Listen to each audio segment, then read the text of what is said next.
This is Action Recaps. Today, I'm going to explain a drama, horror, and mystery film called Incident in a Ghostland. Spoilers ahead. Watch out and take care. A family of 3 is on their way to move into their new home. Inside the car are the sisters, Vera and Beth. Beth reads her story while their mother, Pauline, listens as she drives. Pauline commends Beth's new story, saying it's the best and scariest one she's written. Vera is weirded out by her younger sister's passion for writing scary stories. Suddenly, they hear sirens and a candy truck drives up to them. A person's silhouette waves at them and Pauline and Beth wave back. Meanwhile, Vera flips them off. At a store, Beth purchases a sandwich for dinner. Before she leaves, the attendant compliments their vintage car. Beth shares that they're moving into town because her Aunt Clarice died and left them a house. Shortly after, Beth browses through some horror books. She then sees the candy truck from before passing by. Beth reads a newspaper article, and Vera enters the shop. Beth tells Vera news about murderers, who hunts down families, but oddly spares the daughters. Pauline interrupts and signals for them to leave. The family arrives at Aunt Clarice's house, and the home is filled with creepy dolls. While judging her late aunt's taste in decoration, Beth is filled with curiosity.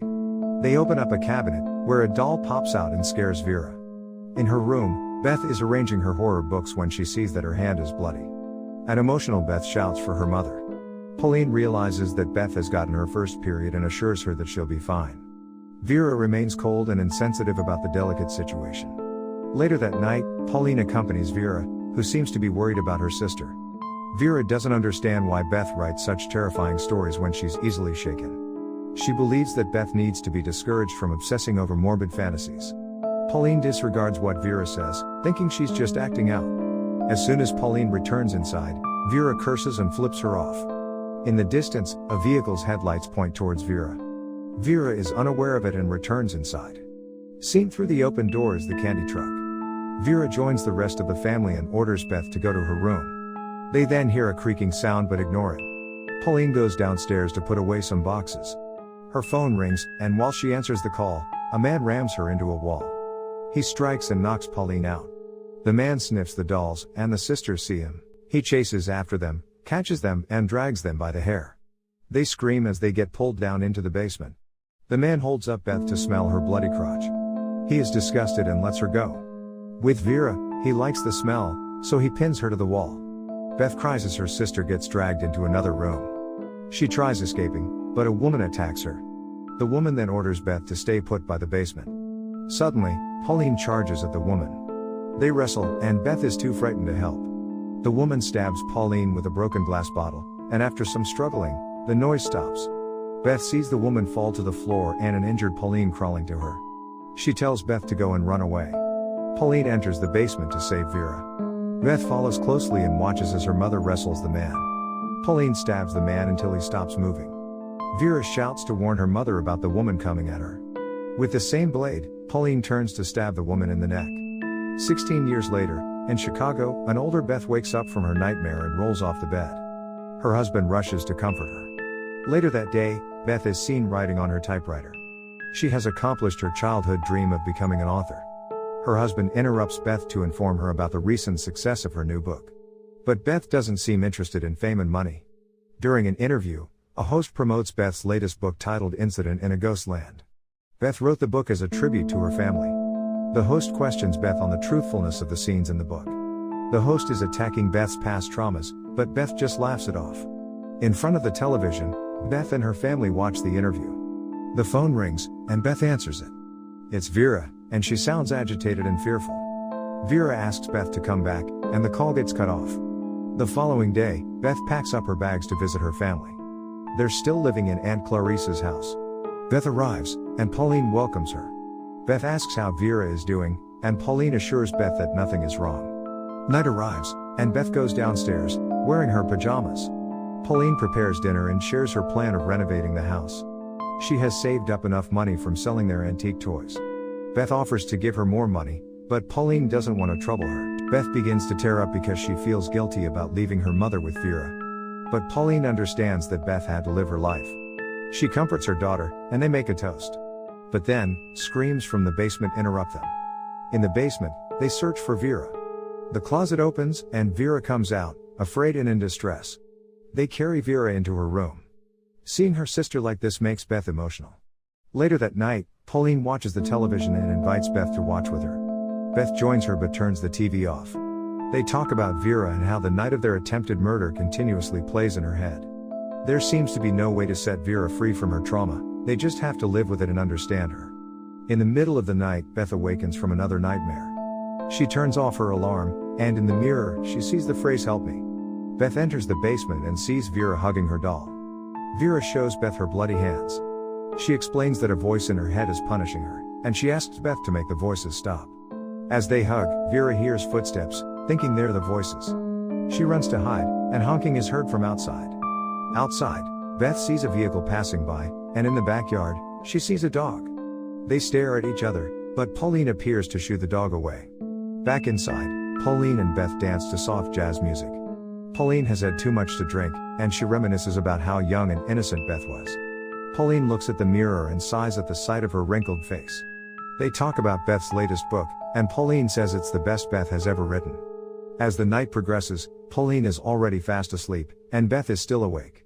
She sees the same message in the mirror, and she hears faint whimpering. Beth sees Vera handcuffed to a bed.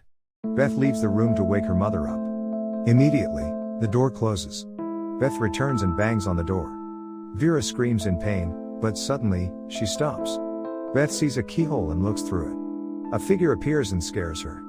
Upon seeing this, Beth runs to her mother to ask for the room's key. Pauline wakes up and tells Beth that the room has no key. Beth returns upstairs, and Vera comes out of the room. Vera seems to be struggling and fighting with no one but herself. She breaks her fingers and goes downstairs. Beth sees Vera lying on the floor. Pauline approaches and reveals that she knows why Vera is acting out.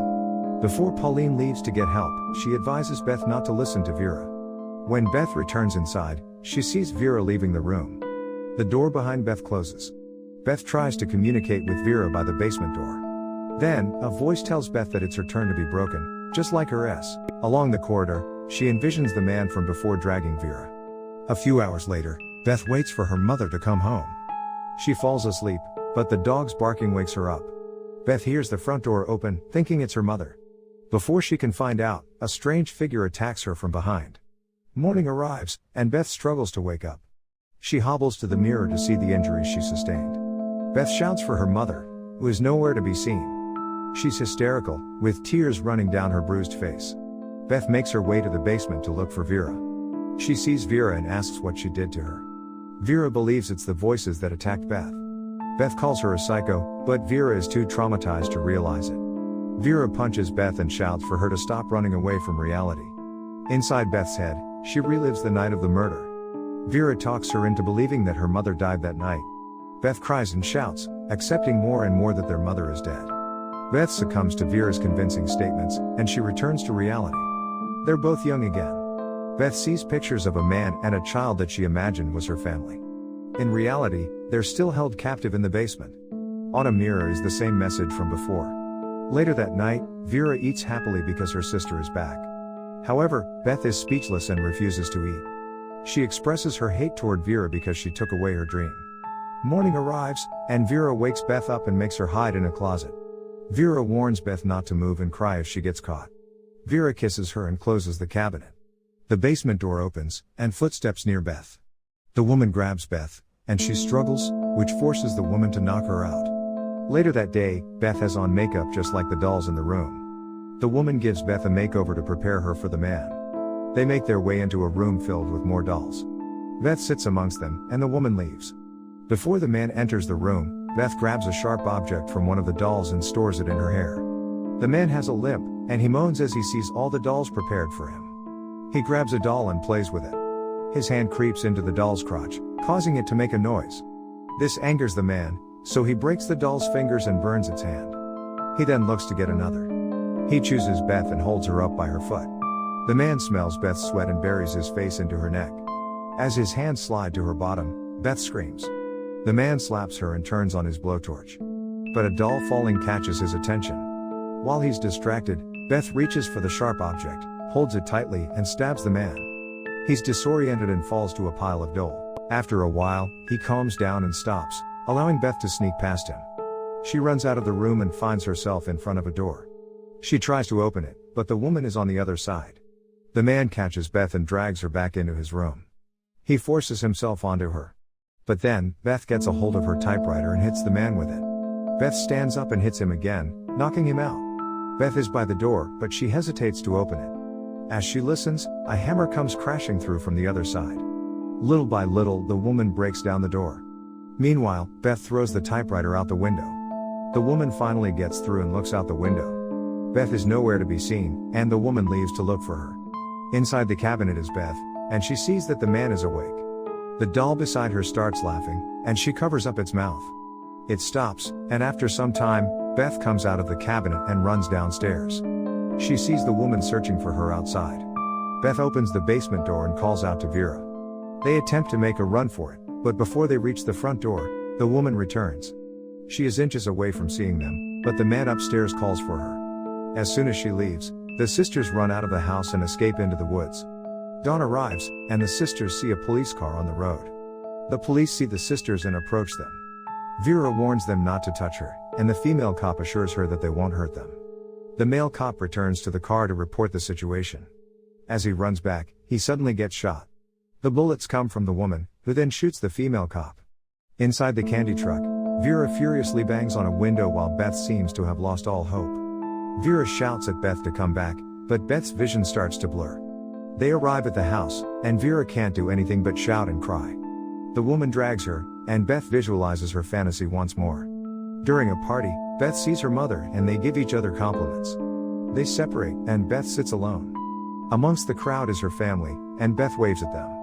A man sits beside her. It's H.P. Lovecraft, Beth's idol and favorite author. He considers her newest novel a masterpiece, and Beth is speechless. She thanks him, and Lovecraft goes on his way. Suddenly, Beth sees Vera. She runs upstairs and sees Vera banging on a door. Pauline tries to convince her to stay, but Beth wants to return. For her sister, she will endure their horrifying reality. Beth runs toward the door and returns to reality. Back in reality, Beth gets dragged by the man. He chokes Beth, causing her mouth to foam up. The doll in the cabinet starts to laugh, and this distracts the man. While he's busy strangling the doll, Beth runs to save Vera. She hammers the woman's head into the floor and bites her fingers. Beth then bites off a piece of skin but gets thrown off. With the doll, the man rushes at the sisters but gets shot from behind. A police officer aims at the woman. She stands up, but her suspicious movements get her shot as well. The nightmare is finally over, with both of the killers dead. The sisters comfort one another. They leave the house on stretchers, but they won't ever leave the horrors they experienced. Beth looks at her sister and mouths that she loves her. Vera enters an ambulance, and Beth sees the serial killers in body bags.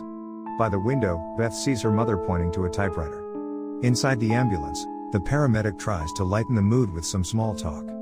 He asks Beth what her interests are, and Beth replies that she likes to write stories. Beth's ability to write helped create the world she escaped to, but in the end, she could not leave her sister behind. Beth had to face the reality of her mother's death and that she and her sister were no longer innocent kids. They're battered, bruised, and traumatized. But, at least, Beth gets a story out of it.